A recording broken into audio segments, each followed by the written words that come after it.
خود بھی صبر کریں اور دوسروں کو بھی اس کی تلقین کریں. جدہ ایئرپورٹ پر آپ کو 2 گھنٹوں سے لے کر 12 گھنٹے تک لگ سکتے ہیں, لہذا ذہنی طور پر آپ کو تیار رہنا چاہیے.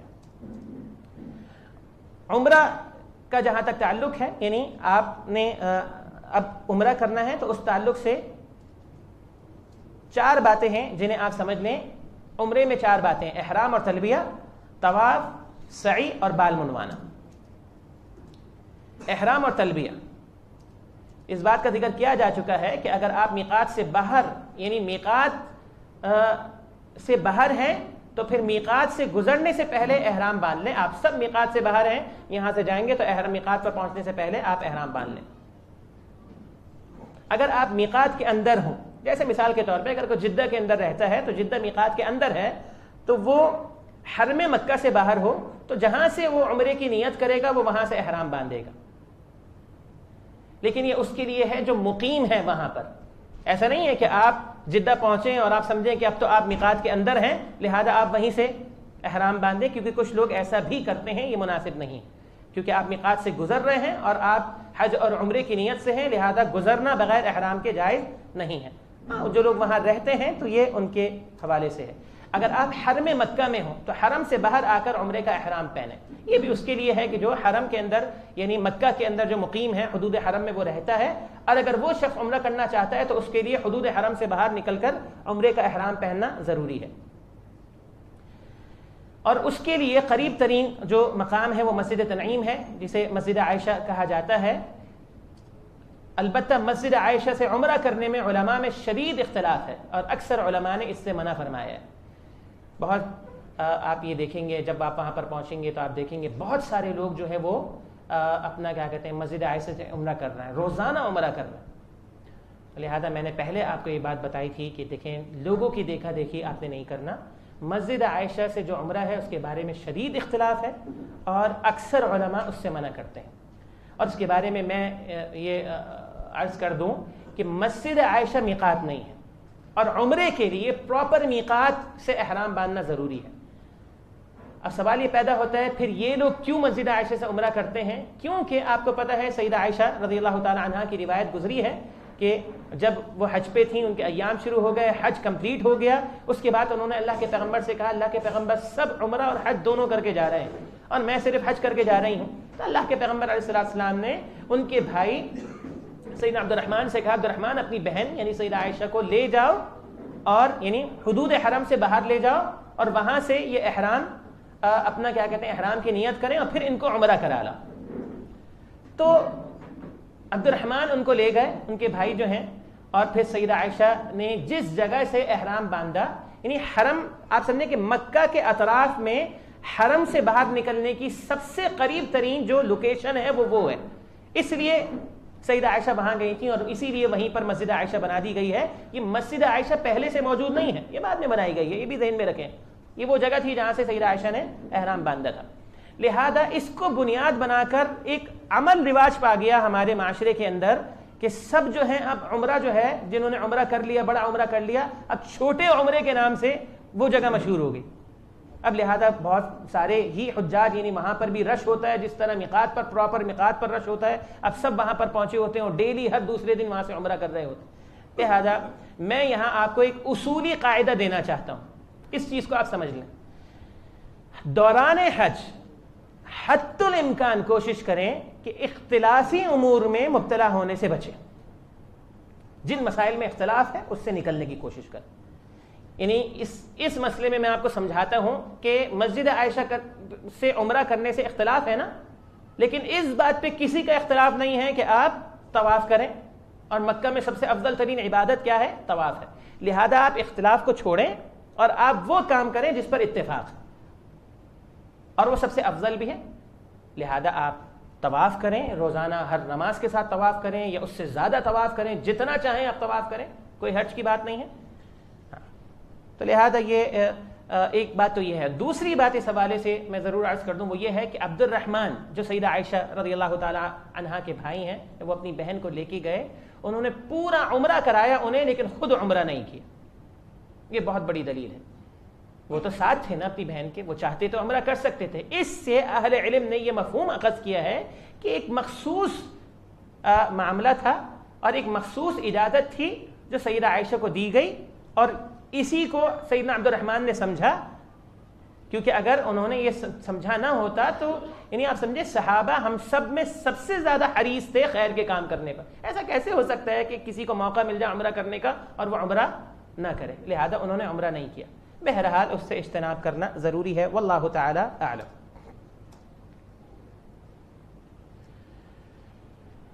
عمرے کا احرام، جب آپ عمرے کی نیت سے احرام پہنیں گے تو اس سے پہلے آپ نے کیا کرنا ہے؟ یہ آپ کے سامنے. ناخن تراش لیں، زیر ناف بال صاف کر لیں، یا جسم کے جس حصے کے بال صاف کرنا ضروری ہو اسے صاف کر لیں. احرام کے لیے غسل کرنا مستحب ہے، سنت ہے، واجب نہیں ہے. ذہن میں رکھیں، مستحب ہے، سنت ہے، کرنا چاہیے. اپنے جسم پر خوشبو لگا لیں، داڑھی اور سر کے بالوں پر. یعنی آپ نے غسل کر لیا، احرام پہننے سے پہلے آپ اپنے سر پر بھی اور آپ اپنے جسم پر بھی خوشبو لگا سکتے ہیں. یہ نبی کریم صلی اللہ علیہ وسلم کی سنت ہے.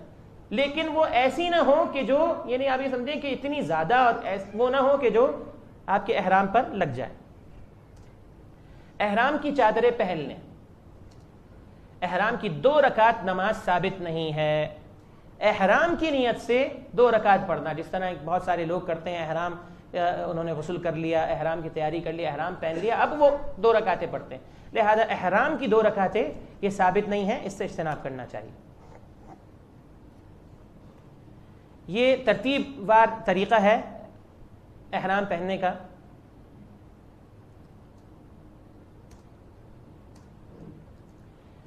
احرام چادریں پہن لینے کا نام نہیں ہے، یہ تو لباس ہے. احرام نیت کو کہتے ہیں. لہذا جب آپ نے احرام پہن لیا تو اب آپ اس وقت نیت نہیں کریں گے. نیت آپ نے کہاں کرنی ہے؟ میقات سے پہلے. میقات پر یا میقات پر جب آپ پہنچ رہے ہوں تو آپ نے نیت کرنی، اور نیت کے الفاظ یہ ہیں: لبیک اللہم عمرتن یا اللہم لبیک عمرتن. یہ الفاظ.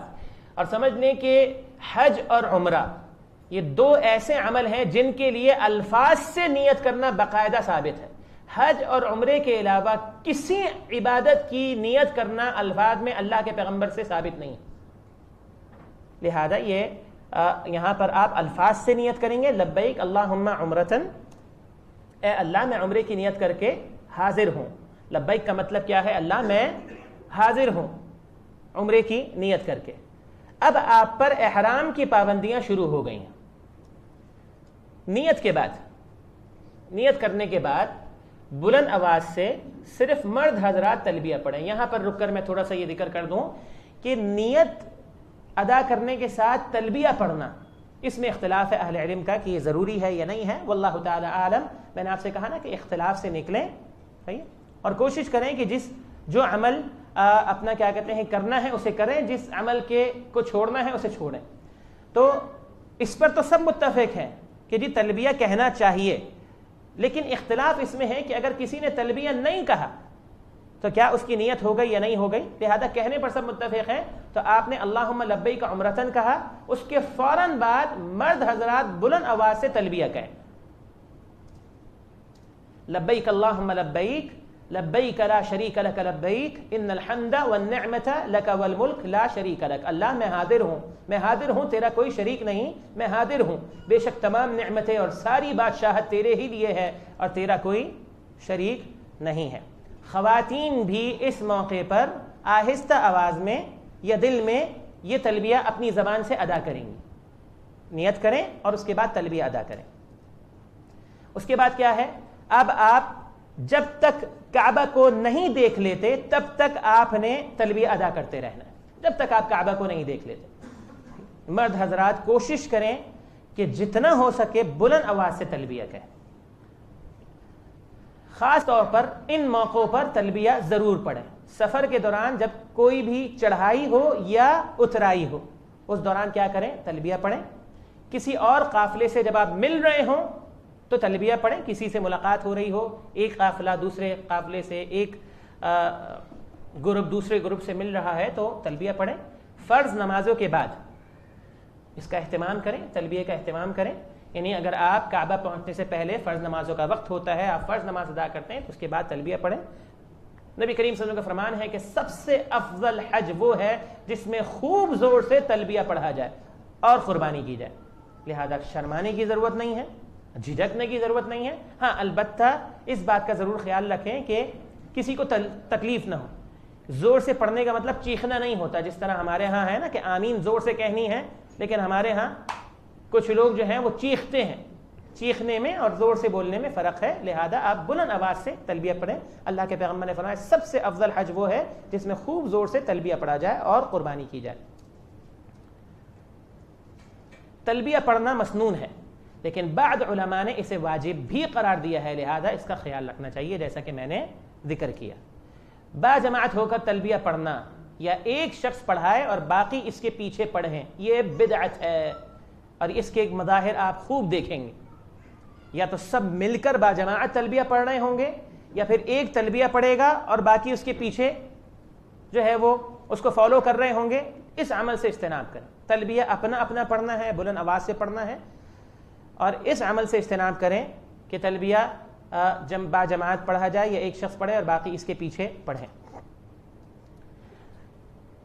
تلبیہ احرام آپ نے پہن لیا، احرام کی آپ نے نیت کر لی، تلبیہ کے معاملات آپ نے سمجھ لیا۔ اب اس کے بعد آپ نے اس بات کا خیال رکھنا ہے کہ احرام میں چند امور ایسے ہیں جو منع ہیں، جن کا ارتکاب نہیں ہونا چاہیے، اس کا خیال رکھنا ہے۔ سب سے پہلی چیز لباس کے تعلق سے مرد حضرات کے لیے جسم کے مطابق سلا ہوا لباس جیسے قمیص، بیرونی لباس کی طرح اندرونی لباس بھی منع ہے۔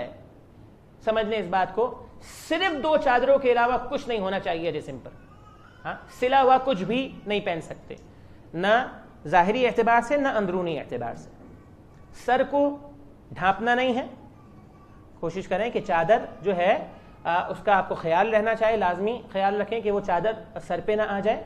سر ڈھانکنا ضروری نہیں ہے۔ بسا اوقات بعض لوگوں کو عادت ہوتی ہے کہ نیند میں جب ان کو اپنا چہرہ یا سر ڈھانکنے کی عادت ہوتی ہے تو لاشعوری طور پہ وہ ایسا کر لیتے ہیں۔ بہرحال اگر ایسا ہو جائے، لاشعوری طور پہ ایسا ہو جائے، عادتاً ایسا ہو جائے، ہاں تو فوراً ہٹا لینا چاہیے، اور اس پر کوئی حرج نہیں ہے، اس پر کوئی دم وغیرہ نہیں۔ لیکن یہ ہے کہ جان بوجھ کے اگر کوئی کرتا ہے، وہ بھلے لمحے کے لیے ہی کیوں نہ ہو، تو پھر اس پر دم واجب ہے۔ سر پر آپ کچھ نہیں پہن سکتے، نہ احرام کی چادر کو، نہ ہی ٹوپیاں وغیرہ یا اس طرح کی کوئی اور چیز۔ یہ مردوں کے لیے ہے۔ خواتین کے لباس کے تعلق سے یہ ہے کہ احرام میں خواتین کے لیے نقاب کرنا منع ہے، لیکن یہاں رک کر میں یہ مسئلہ اچھی طرح سمجھا دوں، مرد بھی اس کو سمجھ لیں اور خواتین بھی اس کو بہت اچھی طرح سمجھ لیں۔ نقاب کرنا منع ہے، البتہ حجاب کرنا منع نہیں ہے۔ یعنی کیا مطلب ہے؟ مطلب یہ ہے کہ چہرہ خاتون نے کھولنا ہے، لیکن احرام کی حالت میں، لیکن کہاں کھولنا ہے؟ جہاں وہ صرف خواتین میں ہو اور غیر محرم کی نظر پڑنے کا اندیشہ یا خدشہ نہ ہو۔ اس بات کو سمجھ لیں۔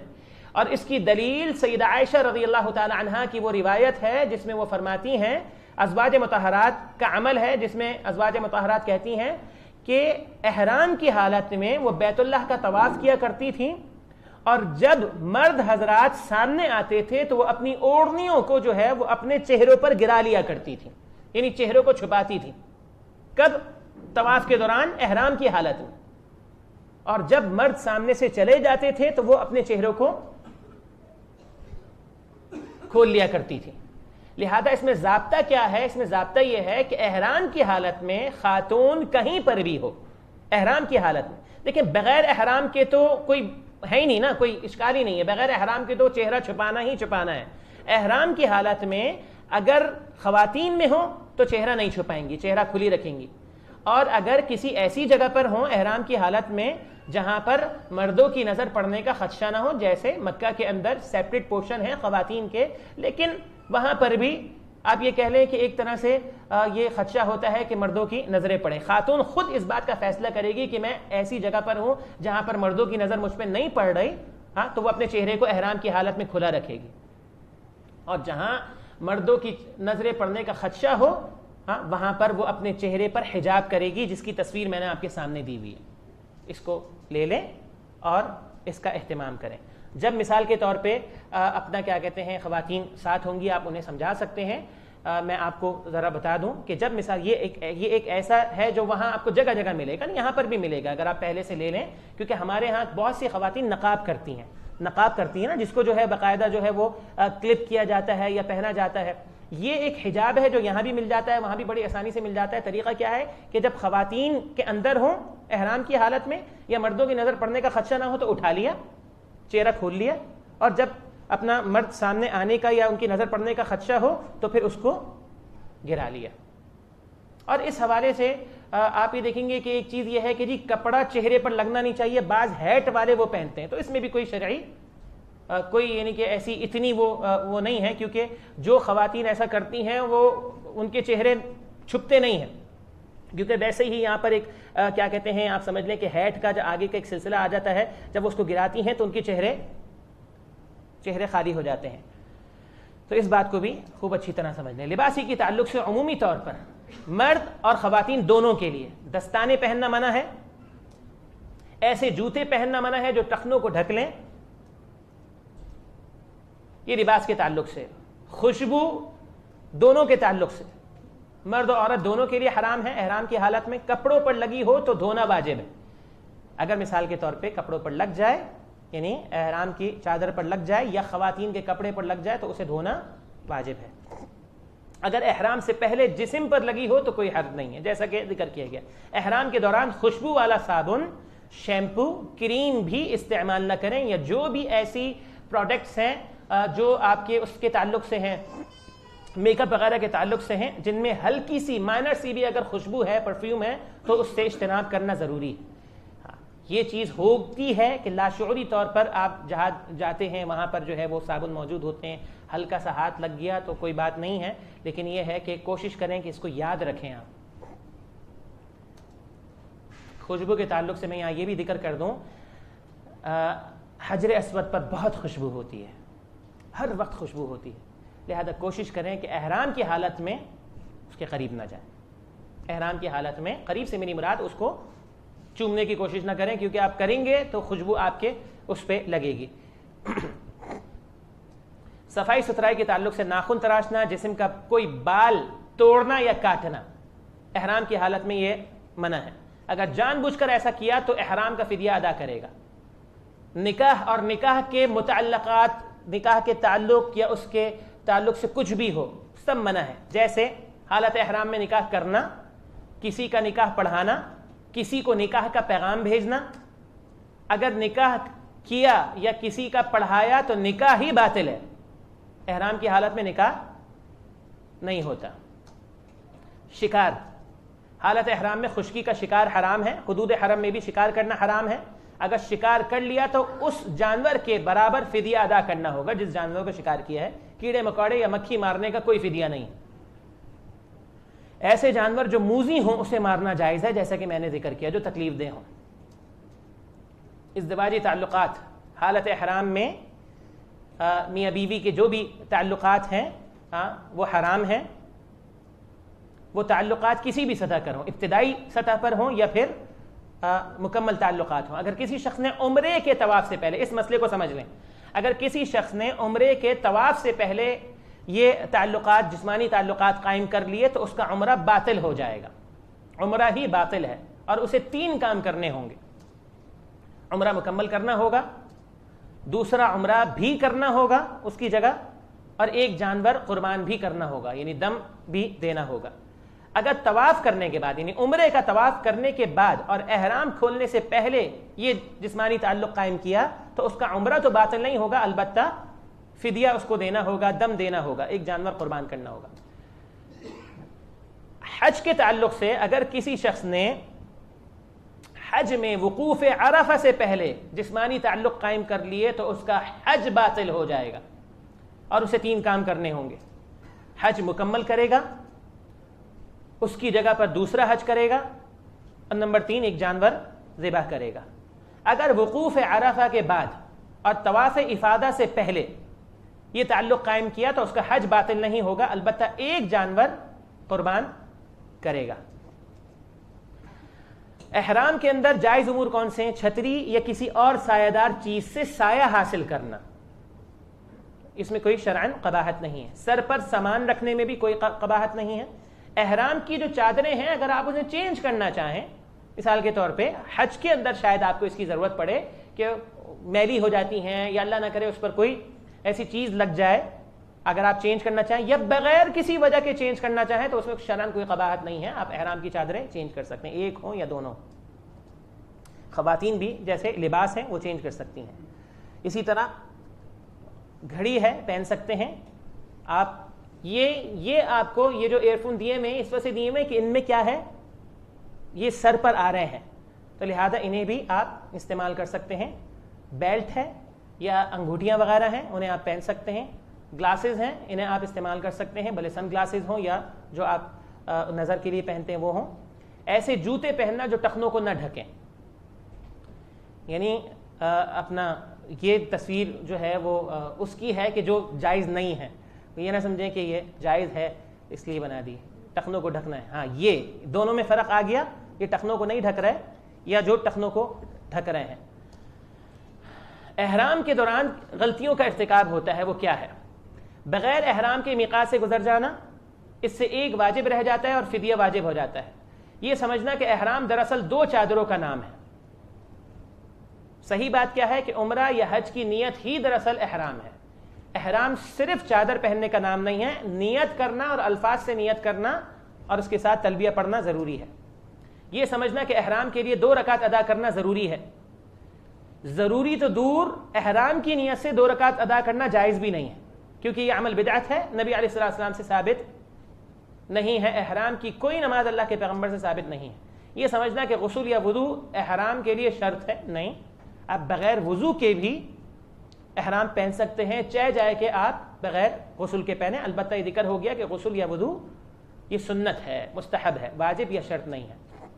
یہ سمجھنا کہ مرد کے لیے احرام میں ہر قسم کا سلا ہوا لباس حرام ہے، صرف وہ لباس حرام ہے جو جسم کے مطابق سلا ہوا ہو.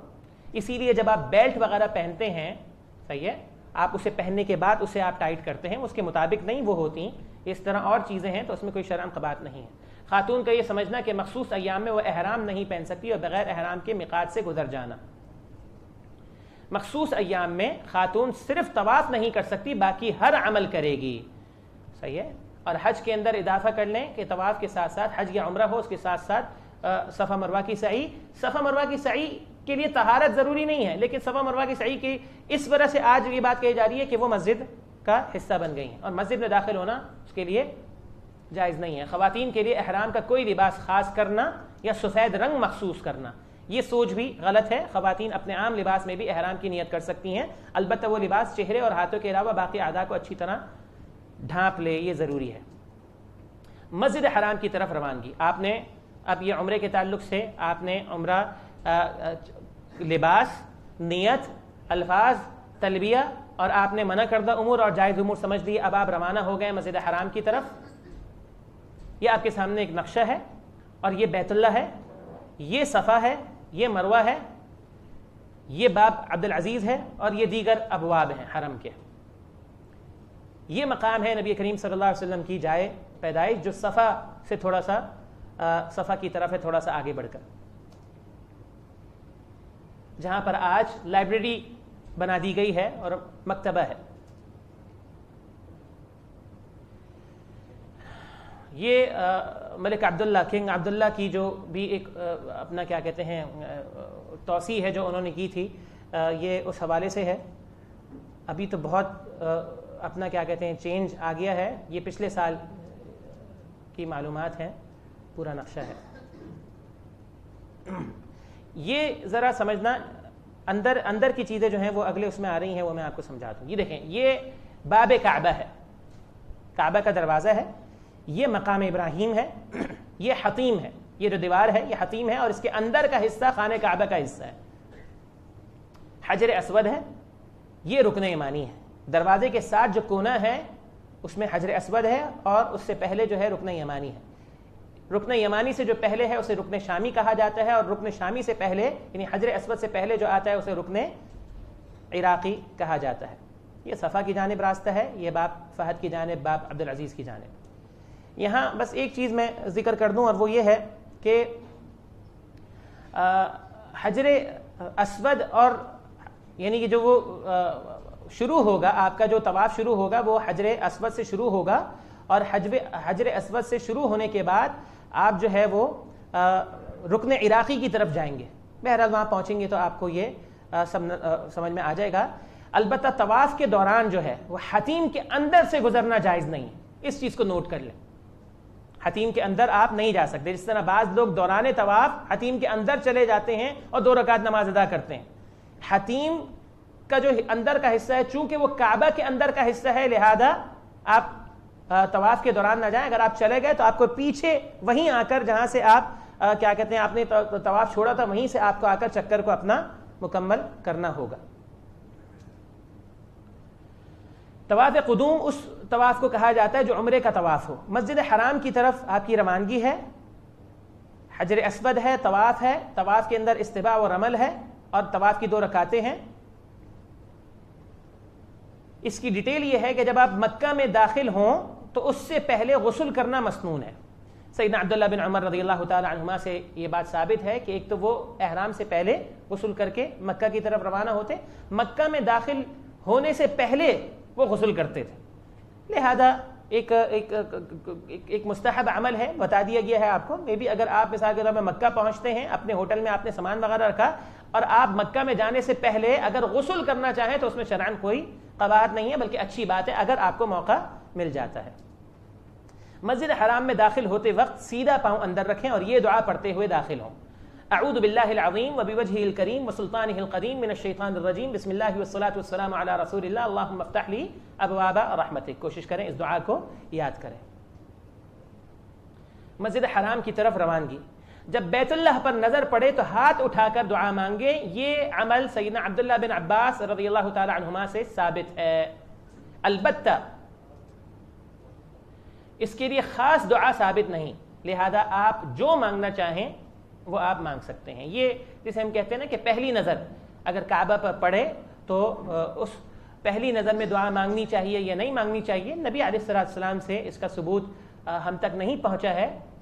البتہ صحابی رسول عبداللہ بن عباس رضی اللہ تعالی عنہما سے چونکہ یہ ثابت ہے لہذا اس کے کرنے میں کوئی حرج نہیں ہے، اسے کرنا چاہیے. جیسے ہی آپ کی پہلی نظر کعبہ پر پڑتی ہے تو آپ ہاتھ اٹھا کر دعا مانگیں. اگر آپ احرام کی حالت میں مسجد حرام میں داخل ہوں تو تحیۃ المسجد نہ پڑھیں. اس بات کو سمجھ لیں. ایسا نہیں ہے کہ آپ پہلے مسجد میں داخل ہو کر، جس طرح آپ کو پتہ ہے نا آپ کسی بھی مسجد میں داخل ہوتے ہیں تو پہلے 2 رکعتیں پڑھتے ہیں، مسجد کا تحیہ ادا کرتے ہیں. بیت اللہ کا جو تحیہ ہے وہ طواف ہے. یعنی مسجد حرام میں داخل ہوتے ہی اگر فرض نماز کا وقت نہ ہو، فرض نماز ہو رہی ہو تو آپ فرض نماز میں شامل ہوں گے، لازمی سی بات ہے. لیکن اگر فرض نماز نہیں ہو رہی تو آپ داخل ہوتے ہی فوراً مطاف میں پہنچیں گے اور آپ نے طواف شروع کر دینا. اب سیدھے حجر اسود کی طرف جائیے اور اس کی طرف رخ کر کے اللہ اکبر کہیے. یعنی آپ جب رخ کریں گے تو آپ کو اپنے الٹے ہاتھ پہ کعبہ رکھنا ہوگا اور آپ کعبہ کی طرف رخ کریں گے اور اللہ اکبر کہیں گے. اگر آپ حجر اسود تک پہنچ جاتے ہیں تو اس کا طریقہ یہ ہے، ابھی ہو یا کسی بھی وقت ہو، کسی بھی طواف میں ہو، حجر اسود کا بوسے کا طریقہ یہ ہے، پہلے ہاتھ سے اسے چھوئیں، پھر اسے بوسہ دیں اور اس پر سجدہ کریں، اپنی پیشانی اور ناک اس پر رکھیں. یہ حجر اسود کو بوسہ دینے کا ایک مسنون طریقہ ہے. پہلے ہاتھ سے اس کو چھونا، اس کے بعد اس کو چومنا اور اس کے بعد اپنی پیشانی اور ناک اس پر رکھنا. یہ اس کا مسنون طریقہ ہے. اللہ رب العالمین آپ سب کو وہ میسر فرمائے آسانی کے ساتھ. اگر بوسہ نہیں دے سکتے تو صرف چھو لیں. اگر آپ کو موقع مل جاتا ہے کہ آپ اس تک پہنچ گئے، بوسہ نہیں دے سکے، چھو سکتے ہیں تو صرف چھو لیں اور اپنے ہاتھ کو چوم لیں. کوئی بھی چیز جو حجر اسود سے ٹچ ہوئی ہو اسے چومنا جائز ہے، وہ ہاتھ ہو یا کوئی اور چیز ہو، جیسے کوئی کپڑا ہو یا کوئی لاٹھی وغیرہ ہو. چونکہ اس وقت رش نہیں ہوتا، ایک مسئلہ ہے جو آپ کو سمجھا رہا ہوں، ابھی تو یہ بظاہر ممکن نہیں ہے. اگر چھو بھی نہیں سکتے تو صرف دائیں ہاتھ سے اشارہ کریں اور ہاتھ کو نہ چومیں اور تکبیر کہیں. یہ بات آپ کے لیے سمجھنا ضروری ہے کیونکہ نارملی طواف کے اندر آپ کو یہی عمل کرنا ہوگا. اب میں آپ کو بتا دوں طریقہ کیا ہے. آپ تھوڑا سا لیفٹ پہ ہوں، الٹے ہاتھ پہ، صحیح ہے. اپنا ایک ہاتھ اٹھائیں حجر اسود کی طرف بسم اللہ اللہ اکبر کہیں اور بس اس کے بعد طواف شروع کر دیں. آپ وہاں بڑے عمل دیکھیں گے. مثلا آپ دیکھیں گے لوگ دونوں ہاتھ اٹھاتے ہیں اور ہاتھ کو ایسے ایسے بھی کرتے ہیں. دونوں ہاتھ غلط ہے, ایک ہاتھ آپ اٹھائیں گے. آپ یہ بھی دیکھیں گے کہ لوگ ہاتھ کو اٹھانے کے بعد اسے چومتے ہیں, یہ بھی غلط ہے. چومنا نہیں ہے, اسے صرف اشارہ کرنا ہے, بسم اللہ اللہ اکبر کہنا ہے اور اس کے بعد حجر اسود, اس کے بعد آپ اپنا طواف شروع کر دیں. طواف کے دوران حجر اسود کو چومنا یا چھونا واجب نہیں بلکہ اشارہ کر دینا کافی ہے. پھر آپ سیم, آپ کا پہلا چکر مکمل ہوگا, جب آپ دوبارہ حجر اسود پہ پہنچیں گے تو آپ سیم عمل دہرائیں گے. اگر تو آپ کو موقع مل گیا تو وہ کریں گے جو ذکر کیا گیا ہے, اگر موقع نہیں ملتا تو پھر آپ اسی طرح اشارہ کریں گے ایک ہاتھ سے, بسم اللہ اللہ اکبر کہیں گے اور بغیر چومے آپ دوسرا چکر شروع کر دیں گے. حجر اسود کی طرف دونوں ہاتھوں سے اشارہ کرنا اور اس کی طرف رخ کر کے طویل دعا مانگنا غلط ہے. حجر اسود پر کھڑے ہو کر اس موقع پر کوئی دعا کرنا ثابت نہیں.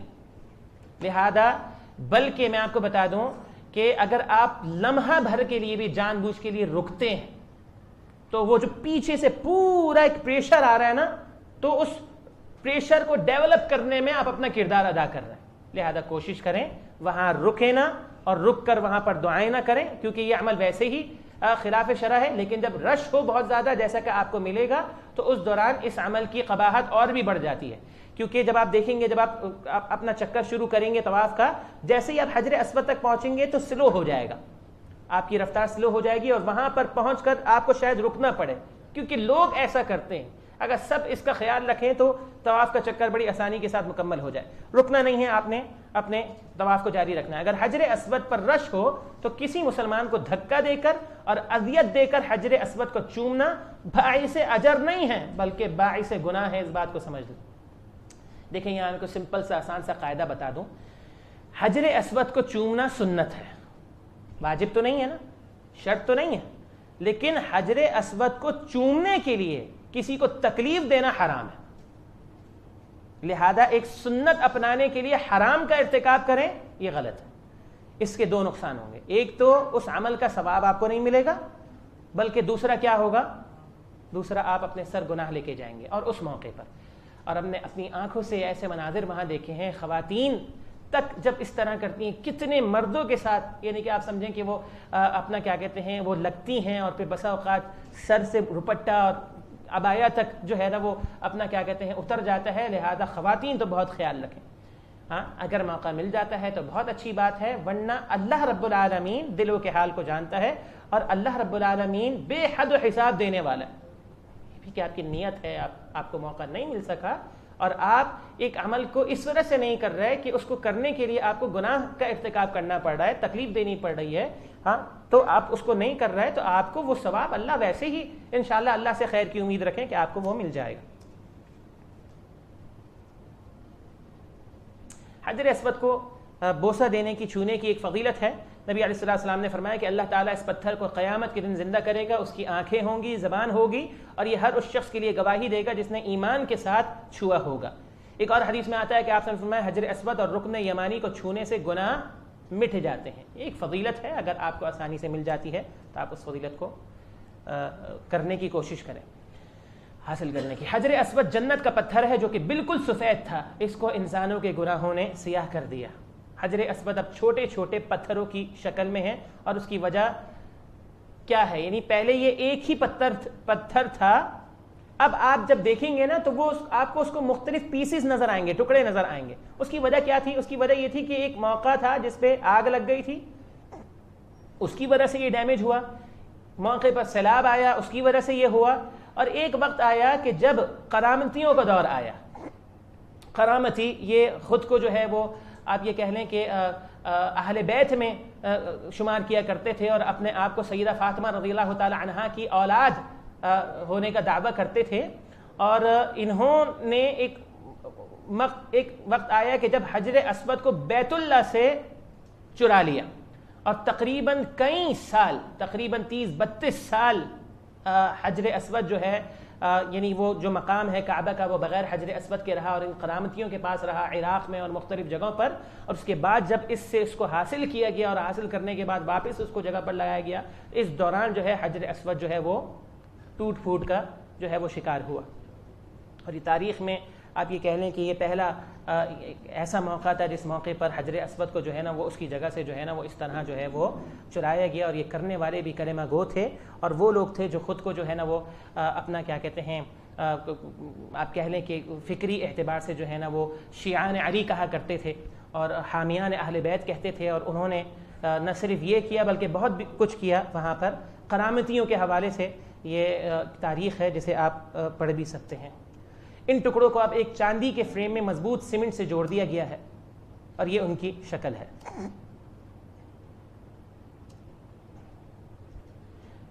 طواف قدوم، قدوم کا مطلب ہے آنا، یہ وہ پہلا طواف ہے جو مکہ پہنچ کر کیا جاتا ہے۔ بیت اللہ کے گرد طواف حجر اسود سے شروع ہوتا ہے، بیت اللہ کو اپنے الٹے ہاتھ کی طرف رکھ کر گھڑی کی مخالف سمت میں کیا جاتا ہے، ہر چکر حجر اسود پر ختم ہوتا ہے۔ طواف کے 7 چکر ہیں۔ طواف قدوم کے اندر آپ نے یہ خیال رکھنا ہے استباع، کہ صرف مرد حضرات کے لیے احرام کو سیدھے کندھے کے نیچے سے نکال کر الٹے کندھے پر رکھنا، اس طرح کہ آپ کا سیدھا کندھا کھل جائے۔ یہ صرف طواف قدوم کے 7 چکروں میں، ہر طواف میں نہیں ہے، یہ احرام کی حالت میں جب آپ عمرے کا طواف کرتے ہیں اس میں ہے، اس کے 7 چکر میں یہ آپ کریں گے۔ اگر نماز کا وقت ہو جائے، اس چیز کو سمجھنا بہت ضروری ہے، بسا اوقات طواف کے دوران ہی نماز کا وقت ہو جاتا ہے، اگر نماز کا وقت ہو جائے تو ایسی کیفیت میں آپ نماز نہیں پڑھیں گے، اگر آپ نے پڑھی تو آپ کی نماز ادا نہیں ہوگی، کیونکہ نماز کے اندر کندھوں کا ڈھکنا یہ ضروری ہے۔ آپ کیا کریں گے؟ آپ اسے جو ہے وہ اپنا کیا کہتے ہیں چادر کو باہر نکالیں گے اور اپنے پوری لپیٹ لیں گے، اس طرح کے کندھے آپ کے ڈھک جائیں، کیونکہ نماز میں دونوں کندھوں کا ڈھکنا واجب ہے۔ اضطباع جو ہے یہ سنت ہے، واجب نہیں ہے۔ مثال کے طور پہ اگر کوئی شخص بھولے سے یا جان بوجھ کر بھی اگر ایسا کرتا ہے تو طواف کی صحت میں کوئی فرق نہیں پڑے گا۔ ہاں، ایک سنت سے اس نے ضرور کیا کہتے ہیں اس کو چھوڑ دیا ہے، اور اس سے اجر میں ضرور کمی واقع ہوگی، لیکن استباع شرط نہیں ہے اور واجب نہیں ہے طواف کے لیے۔ اسی طرح طواف قدوم کے اندر ایک اور عمل ہے، یہ بھی مردوں کے ساتھ خاص ہے، جسے رمل کہا جاتا ہے۔ یہ بھاگنے اور تیز چلنے کے درمیان والی رفتار سے چلنے کو کہتے ہیں، نہ آپ بھاگ رہے ہوں، صحیح ہے، اور نہ آپ بالکل یعنی کہ تیز سے چل رہے ہوں، اس سے تھوڑا سا تیز چلنے سے تھوڑا زیادہ اور بھاگنے سے تھوڑا کم۔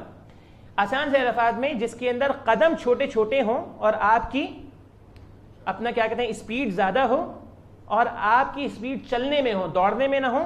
آپ دیکھیں گے وہاں دوڑ بھی لگا رہے ہوتے، صحیح ہے، اور اس کندھے کو تھوڑا سا آپ نے اکڑانا ہے، یہ رمل کہا جاتا ہے، کندھے اچکا کر چلنا۔ رمل طواف قدوم کے پہلے 3 چکروں میں ہے، اگر آپ کو موقع مل جاتا ہے تو کریں، ورنہ رش کی حالت میں بظاہراً موقع ملنے کی امید نہیں ہوتی۔ رمل کرنا سنت ہے، اگر رش کی وجہ سے رمل کرنا ممکن نہ ہو تو کوئی حرج نہیں ہے، اور یہ صرف 3 چکر ہے شروع کے ابتدائی، مل گئے تو ٹھیک ہے، نہیں ملے تو اس کے بعد آپ آگے نہیں کریں گے۔ طواف کے لیے وضو واجب ہے، یہ ذہن میں رکھیں، اگر طواف سے پہلے وضو بھولے سے بھی رہ گیا تو طواف پورا دوبارہ کریں گے۔ کچھ چکر کر لیے تو وہ چکر کاؤنٹ نہیں ہوں گے۔ طواف کے دوران وضو ٹوٹ جاتا ہے تو اس کے لیے طواف جاری نہیں رکھیں گے، بلکہ آپ جا کر وضو کریں گے، اور اس کے لیے مکہ سے باہر حرم سے باہر نکلنا ضروری نہیں ہے، مسجد سے باہر نکلنا ضروری نہیں ہے، بلکہ مطاف ہی میں ایک سائٹ پر انہوں نے جگہ بنائی ہوئی ہے، وہاں پر جائیں اور وضو کریں، اور وضو کر آ کر جہاں سے آپ کا چکر ختم ہوا تھا وہیں سے آپ دوبارہ اسے اسٹارٹ کریں۔ اس میں اختلاف ہے کہ جی پورا طواف دوبارہ کرنا ہے یا پھر وہیں سے ادا کرنا ہے۔ اس میں راجح بات یہی ہے کہ آپ وہیں سے طواف کو دوبارہ کنٹینیو کریں گے۔ طواف کے لیے ضروری ہے کہ کعبہ آپ کے بائیں طرف ہو، اپنی پیٹھ کعبہ کی طرف نہ کریں۔ طواف کے چکروں کے لیے خاص دعائیں نہیں ہیں، بلکہ جو دعا یاد ہو وہی پڑھی جائے، البتہ رکن یمانی اور حجر اسود کے درمیان یہ دعا پڑھیں، یعنی پورے طواف میں صرف حجر اسود اور رکن یمانی، حجر اسود سے پہلے کا جو کارنر ہے وہ رکن یمانی کہلاتا ہے، رکن یمانی اور حجر اسود کے درمیان یہ دعا کرنا مسنون ہے، باقی پورے طواف میں کوئی خاص مخصوص دعا نہیں ہے۔ ہمارے ہاں معاشرے کے اندر جو کتابیں ملتی ہیں اس کے اندر بڑی مخصوص الفاظ میں دعائیں لکھی ہوئی ہوتی ہیں، لہذا ان سے اجتناب کرنا چاہیے۔ آپ جو دعا کریں اپنی زبان میں کریں، قرآن پڑھیں، اذکار پڑھیں، صحیح ہے، کچھ بھی آپ کر سکتے ہیں، آپ کو اجازت ہے، لیکن مخصوص جو الفاظ ہیں وہ صرف رکن یمانی اور حجر اسود کے درمیان ہیں، اور وہ الفاظ ہیں ربنا آتنا فی الدنیا حسنہ وفی الآخرۃ حسنہ وقنا عذاب النار۔ طواف میں انقطاع، اگر طواف کے درمیان نماز کا وقت ہو جائے تو آپ نے نماز ہی ادا کرنی ہے۔ دوران طواف اگر وضو ٹوٹ جائے یا حاجت محسوس ہو تو طواف چھوڑ کر وضو کریں اور طواف وہیں سے شروع کریں جہاں چھوڑا تھا۔ بعض علماء کے نزدیک طواف دوبارہ سے شروع کریں گے اور اس میں زیادہ احتیاط ہے، واللہ اعلم۔ اگر دوران طواف تھک جائیں تو آرام کر سکتے ہیں، اس میں بھی کوئی شرعاً قباحت نہیں ہے۔ اگر آپ تھک جاتے ہیں یا تھوڑا سا آپ کو طبیعت کے اندر کوئی ایسی چیز محسوس ہوتی ہے تو آپ رس سے باہر نکل آئیں، تھوڑا سا بیٹھ جائیں، اپنے آپ کو آرام دیں، اس میں شرعاً کوئی قباحت نہیں ہے۔ یا کسی اور وجہ سے بھی اگر طواف میں اگر اپنا کیا کہتے ہیں، ویسے تو کوشش کریں انقطاع نہ آئے، لیکن اگر کوئی ایسی بات ہو جاتی ہے تو اس میں کوئی حرج کی بات نہیں ہے۔ طواف کے چکروں میں اگر شک ہو جائے کم تعداد کا اعتبار کریں، یہ ایک ضابطہ ہے کہ شک کی حالت میں یقین پر ہمیشہ اعتبار کیا جاتا ہے، یعنی 3 اور 4 چکر کے درمیان اگر شک ہو جائے تو 3 پر تو یقین ہے نا، لہذا یقین کا اعتبار کریں گے، اور 4 جس میں شک ہے اس کو چھوڑ دیں گے اور 4تھا چکر دوبارہ ادا کریں گے۔ اگر طواف مکمل کرنے کے بعد شک ہو تو اس کا اعتبار نہیں، آپ نے طواف مکمل کر لیا، آپ کو بعد میں ایک وسوسہ آپ کے اس میں آیا کہ پتہ نہیں 6 چکر ادا کیے تھے، 7 چکر ادا کیے تھے، تو پھر اس شک کا کوئی اعتبار نہیں ہے، اس وسوسے کو اپنے ذہن سے جھٹکنے کی کوشش کریں۔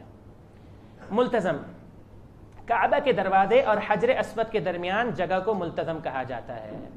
اس بات کو بھی بہت اچھی طرح سمجھ لیں، یہ تصویر بھی آپ کے سامنے موجود ہے، آپ دیکھ رہے ہیں کہ بڑی تعداد میں لوگ کعبہ کے دروازے کی چوکھٹ پر ہاتھ رکھے ہوئے اس کے ساتھ چمٹے ہوئے ہیں۔ یہ ملتزم نہیں ہے اور اس کی کوئی فضیلت نہیں ہے، واللہ تعالی عالم، اس کی کوئی فضیلت نہیں ہے۔ ملتزم کہتے ہیں دروازے اور حجر اسود کے درمیان والی جگہ کو جہاں پر آپ کو تقریباً نسبتاً لوگ نظر ہی نہیں آ رہے، جو اصل ملتزم ہے وہاں پر آپ کو کوئی نظر نہیں آ رہا، اور لوگ دروازے کی چوکھٹ پر ہاتھ رکھے ہوئے اس سے چمٹے ہوئے ہیں، اسے چھوڑیں۔ دروازے اور حجر اسود کے درمیان جو تھوڑی سی جگہ ہے اسے ملتزم کہتے ہیں، ملتزم کہتے ہیں جس سے چمٹا جائے، صحیح ہے۔ اور یہ انتہائی آپ یہ کہہ لیں کہ کعبہ کے اندر انتہائی ایک مبارک اور مخصوص مقام ہے، جس کی فضیلت یہ ہے کہ اگر اس سے چمٹ کر دعا کی جائے تو اللہ رب العالمین اس دعا کو قبول فرماتا ہے، قبولیت کے امکانات بڑھ جاتے ہیں۔ لیکن اس بات کو بھی سمجھیں کہ یہاں پر بھی خوشبو لگی ہوتی ہے، احرام کی حالت میں اس سے نہ چمٹیں، صحیح ہے جی۔ ملتزم کا مطلب ہے ایسی جگہ جس سے انسان جڑ جائے۔ طواف کے دوران اگر موقع ملے تو ملتزم پر بھی جانا چاہیے، یہاں پر دعائیں قبول ہوتی ہیں۔ وہ پتھر مقام ابراہیم، وہ پتھر جس پر ابراہیم علیہ السلام کے پاؤں مبارک کے نشان ہیں، یہ اس کی اصلی تصویر ہے۔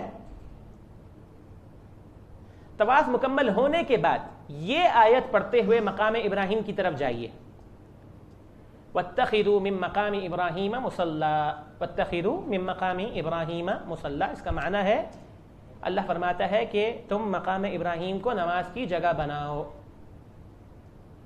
مقام ابراہیم کو اپنے اور بیت اللہ کے درمیان رکھیں اور 2 رکعت ادا کریں۔ آپ اور بیت اللہ، آپ دونوں کے درمیان مقام ابراہیم ہو اور آپ مقام ابراہیم کو اپنا ایک طرح سے جسے کہتے ہیں کہ ایک اپنا سترہ یا ایک اپنے سامنے رکھ کر آپ نماز ادا کریں۔ اگر وہاں پر جگہ نہ ملے، اور عموماً رش کے دوران وہاں جگہ نہیں ملتی، تو کوشش کریں اس سے پیچھے جتنا آپ آتے رہیں، یہ تو سب سے پہلے ہے، آپ اس سے پیچھے آتے رہیں، جہاں آپ کو جگہ ملے وہاں پر آپ نماز ادا کریں، صحیح ہے۔ اور دوسری بات اس میں یہ ہے کہ یہ ضروری نہیں ہے، آپ کہیں پر بھی نماز ادا کر سکتے ہیں۔ طواف کی جو 2 رکعتیں ہیں وہ آپ کہیں پر بھی بیت اللہ کے کسی بھی حصے کے اندر آپ ادا کر سکتے ہیں۔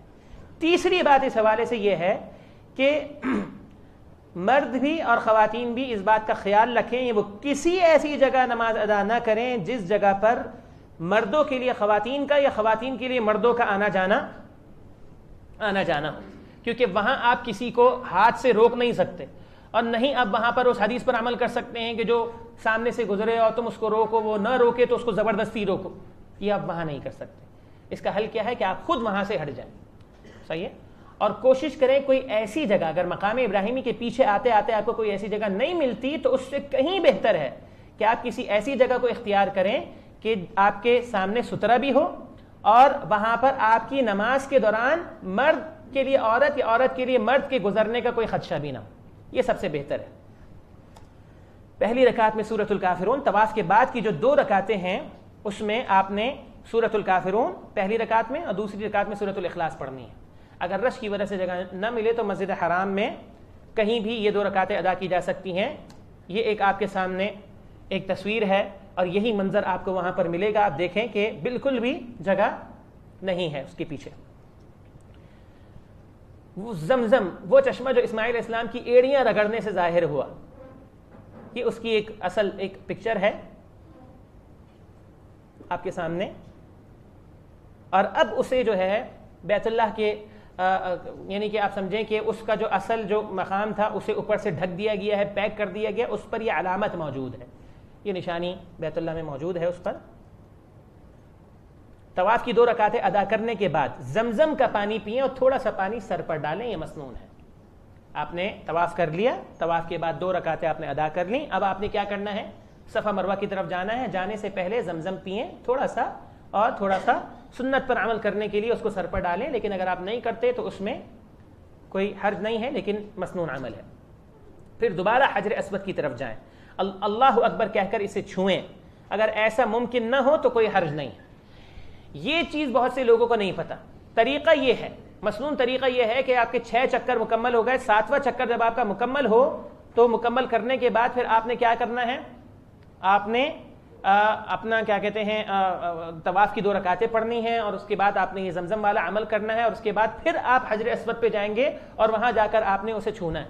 لیکن اگر آپ کو اس کا موقع نہ ملے تو اس میں کوئی حرج کی بات نہیں. یہ ایک وہاں ایک تصویر دکھائی گئی ہے کہ حجر اسود سے تھوڑا سا آگے جا کر ہی سیدھے ہاتھ پر صفا آتا ہے. حجر اسود جیسے ہی آپ 7 چکر کمپلیٹ کریں گے، حجر اسود پہ پہنچیں گے، اسے کراس کریں گے تو سیدھے ہاتھ پہ اپنا کیا کہتے ہیں ایک اپنا سیدھے ہاتھ پہ اسٹریٹ نہیں، تھوڑا سا آڑا سا جو ہے وہ صفا کی طرف راستہ جا رہا ہے. اچھا، یہ وہ مقام ہے جہاں مطاف کے اندر ہی انہوں نے وضو کے لیے جگہ بنائی ہوئی ہے. زمزم پیا بھی جا سکتا ہے اور وضو بھی کیا جا سکتا ہے. اور اسی طرح یہ بھی انہوں نے کولر رکھے ہوئے ہیں وہاں پر، یہاں سے بھی زمزم پیا جا سکتا ہے. نبی کریم صلی اللہ علیہ وسلم کا فرمان ہے کہ زمزم کا پانی جس مقصد کے لیے پیا جائے وہ مقصد ضرور پورا ہوتا ہے. ماء زمزم لما شرب لہ. ایک زمزم کی فضیلت ہے کہ جس نیت سے یہ پیا جاتا ہے اللہ اس نیت کو پورا فرماتا ہے. نبی کریم صلی اللہ علیہ وسلم کا فرمان ہے کہ زمزم کا پانی کھانا بھی ہے اور بیماری سے شفا بھی ہے. اس کے بعد آپ کی سعی شروع ہو جائے گی. طواف کے بعد ہے سعی. سعی کہتے ہیں چلنے کو، دوڑنے کو. صفا اور مروہ یہ دونوں ایک پہاڑ ہیں، ایک پہاڑ سے دوسرے پہاڑ کی طرف چل کے جانا، دوڑ کے جانا اور وہاں سے پھر آنا، اسے سعی کہا جاتا ہے. اسی لیے آپ جو طواف کے درمیان چکر لگاتے ہیں اسے طواف کہتے ہیں، اور جو صفا مروہ کے درمیان چکر لگاتے ہیں اسے سعی کہا جاتا ہے. صفا کی طرف جب آپ جا رہے ہوں اپنا طواف مکمل کر کے 2 رکعتیں پڑھ کے جب آپ اوپر جا رہے ہوں تو یہ آیت تلاوت کریں، ان الصفا والمروة من شعائر الله فمن حج البيت او اعتمر فلا جناح عليه ان يطوف بهما ومن تطوع خيرا فان الله شاكر عليم. یہ صفا پر کھڑے ہو کر قبلہ رخ ہوں گے آپ. یہاں پر اب آپ کی سعی شروع ہو رہی ہے. آپ نے آیت پڑھتے ہوئے اب آپ صفا پر پہنچ گئے. اب آپ جب صفا پہ پہنچیں گے تو آپ پھر قبلہ رخ ہوں گے. 3 دفعہ اللہ اکبر کہیں گے، اللہ اکبر اللہ اکبر اللہ اکبر، پھر یہ دعا پڑھیں گے. 3 دفعہ آپ نے اللہ اکبر کہا، اس کے بعد آپ پڑھیں گے لا الہ الا اللہ وحدہ لا شریک لہ لہ الملک ولہ الحمد یحیی ویمیت وہو علی کل شیء قدیر لا الہ الا اللہ وحدہ لا شریک لہ انجز وعدہ ونصر عبدہ وہزم الاحزاب وحدہ. اللہ تیرے علاوہ کوئی معبود برحق نہیں، اللہ کا کوئی شریک نہیں، ساری بادشاہت و تعریف اسی کے لیے ہے اور وہ ہر چیز پر قادر ہے. اللہ رب العالمین کے سوا کوئی معبود برحق نہیں، وہ اکیلا ہے. اس نے اپنا وعدہ پورا کیا، اپنے بندے کی مدد کی اور تنہا ہی تمام لشکروں کو شکست دی. پھر آپ دعا کریں. اس طرح 3 دفعہ آپ یہ عمل کریں گے. اس کو بھی بہت سارے لوگ نہیں جانتے، الا ماشاء اللہ. بہت سارے لوگ جو آتے جاتے رہتے ہیں وہ بھی اس انداز کو نہیں سمجھتے. مسنون کیا ہے آپ یہ دیکھیں. سب سے پہلے ذکر ہے، یعنی یہ دعا ہے. یہ ذکر جو اوپر آپ کے یہ گرین اس میں لکھا ہوا ہے اللہ اکبر 3 مرتبہ، اور اس کے بعد یہ پورا ایک ذکر ہے. سب سے پہلے آپ نے ذکر کرنا ہے، پھر آپ دعا کریں گے، پھر آپ وہی ذکر کریں گے، پھر آپ دعا کریں گے، پھر آپ وہ ذکر کریں گے.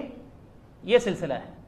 یعنی آپ نے 3 مرتبہ یہ ذکر کرنا ہے، اور ان 3 مرتبہ ذکر کے درمیان دعائیں کرنی ہیں. یہ مسنون طریقہ ہے. سمجھ گئے؟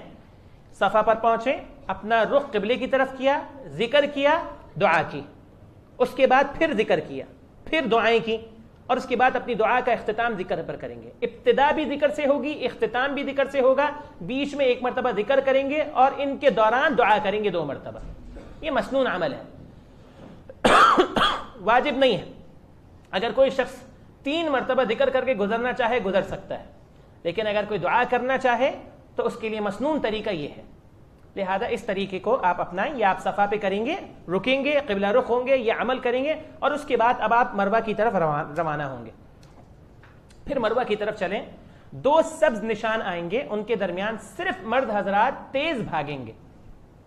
یہ آپ کے سامنے اوپر آپ دیکھ رہے ہیں. یہ نشان جیسے ہی آئیں گے آپ نے بھاگنا شروع کر دینا ہے، اور جب دوبارہ یہ نشان آئیں گے تو پھر آپ نے رک جانا ہے. پہلی مرتبہ سے بھاگنا ہے، دوسری مرتبہ بھی رک جانا ہے. صفا اور مروہ کے درمیان چلتے ہوئے دعائیں مانگتے رہیں. یہ بات میں ذکر کر دوں، صفا مروہ کے درمیان کوئی مخصوص دعا مسنون نہیں ہے. یہاں بھی آپ اسی طرح کریں گے. آپ چاہے قرآن پڑھیں، چاہے اللہ کا ذکر کریں، چاہے آپ دعائیں کریں، مسنون دعائیں کریں جو مسنون الفاظ میں ہیں، چاہے اپنے الفاظ میں دعائیں کریں، آپ کو سب کی رخصت ہے. پھر مروہ پر آپ پہنچ گئے، اور مروہ پر بھی آپ وہی عمل کریں گے جو آپ نے صفا پر کیا. یعنی کہ آپ مروہ پر کھڑے ہو کر اپنا رخ قبلے کی طرف کریں گے، ذکر کریں گے، دعا کریں گے، پھر ذکر کریں گے، پھر دعا کریں گے، اور اپنا اس عمل کا اختتام ذکر پر کریں گے. اس موقع پر ہاتھ اٹھانا کیسا ہے؟ ہاتھ اٹھائے جا سکتے ہیں، اس میں شرعاً کوئی حد نہیں ہے. واللہ اعلم. 7واں چکر مروہ پر مکمل ہوگا. صفا سے مروہ 1 چکر ہے، مروہ سے صفا دوسرا چکر ہے. ایسا نہیں ہے صفا سے مروہ پھر مروہ سے صفا پر 1 چکر کمپلیٹ ہو. صحیح ہے؟ لہذا صفا سے مروہ، مروہ سے صفا، پھر صفا سے مروہ. اس طرح آپ کا جو 7واں چکر ہے وہ مروہ پر کمپلیٹ ہوگا، مکمل ہوگا. اس طرح 7 چکر آپ نے صفا مروہ کے لگانے ہیں. یہ مروہ ہے.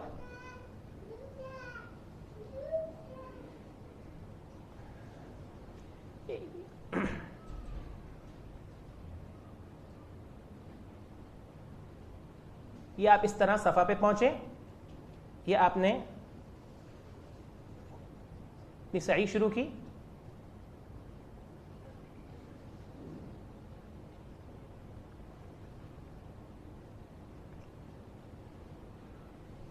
گرین لائٹس جو ہیں ان کے درمیان آپ نے مردوں نے صرف دوڑنا ہے، صفا پر بھی اور مروہ پر بھی. پہلی لائٹ سے سٹارٹ کرنا ہے، دوسری لائٹ پر آپ نے رک جانا ہے، یعنی نارمل نے چلنا ہے. آپ مروہ پہ پہنچ گئے، اور پھر مروہ سے دوبارہ آپ نے ایک صفا کی طرف روانہ آپ ہو گئے.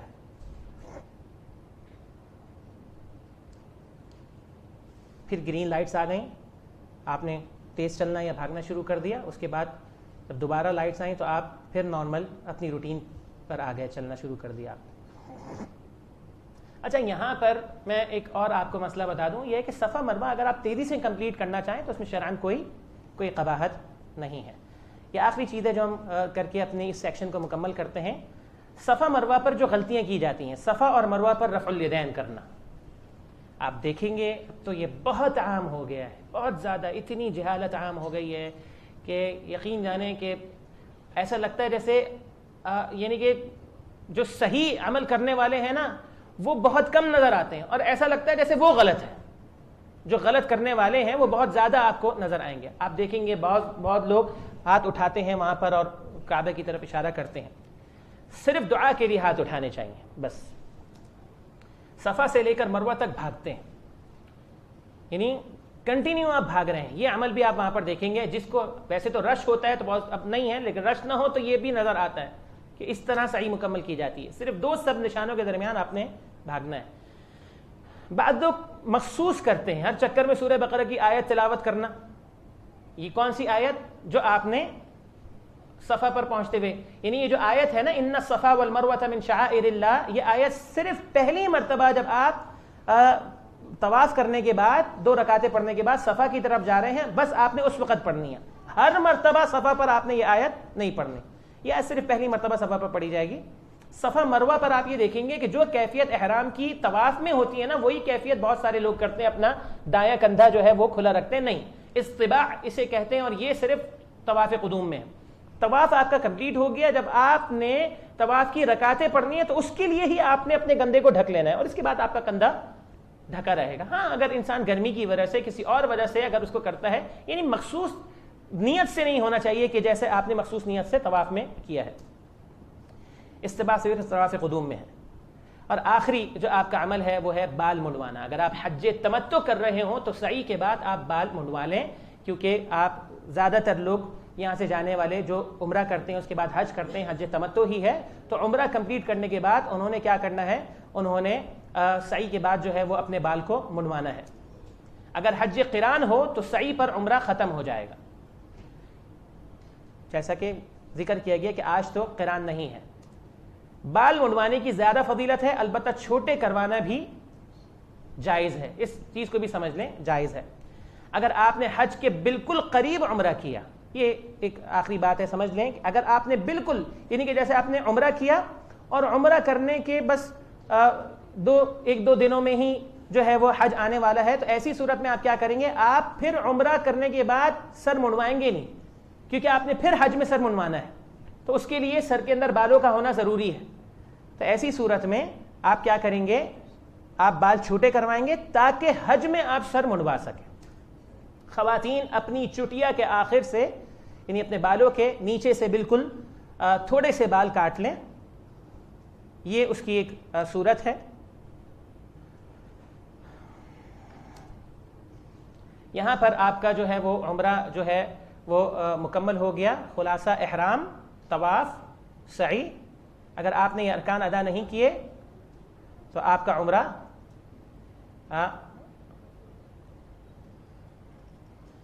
اگر آپ نے یہ واجبات ادا نہیں کیے تو آپ پر ایک دم لازم آئے گا۔ یہاں پر ہم پہلی نشست جو ہے وہ مکمل کرتے ہیں، اور انشاءاللہ پھر مغرب کے بعد جو بقیہ نشست ہے اللہ کی توفیق سے اسے مکمل کریں گے۔ اللہ رب العالمین سمجھنے اور عمل کرنے کی توفیق عطا فرمائے۔ آپ کے لیے ریفریشمنٹ کا انتظام ہے، آپ تشریف لے جائیں۔ بارک اللہ فیکم، سبحانک اللہم و بحمدک، اشہد ان لا الہ الا انت، استغفرک و اتوب الیک۔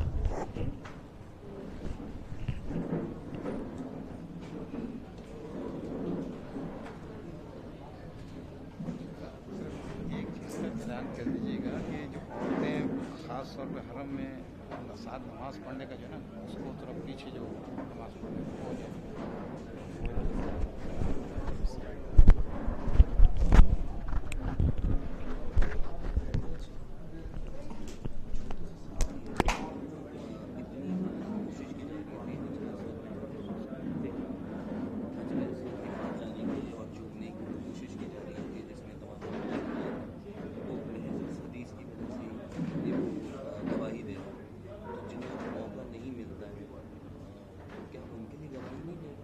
یہی بات کہی ہے۔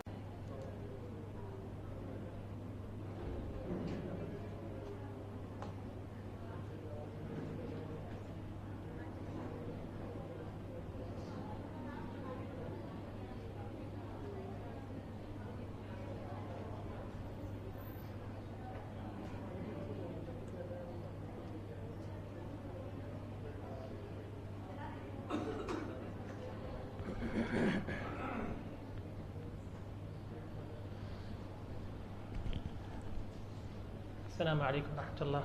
بسم اللہ الرحمن الرحیم، الحمد للہ رب العالمین، وصلی اللہ وسلم وبارک علی نبینا ورسولنا محمد وعلی آلہ وصحبہ اجمعین، اما بعد۔ نماز مغرب سے پہلے ہم نے عمرہ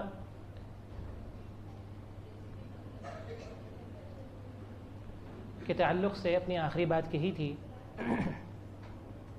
خلاصے کے طور پہ اس بات کو سمجھنا ضروری ہے کہ عمرے کے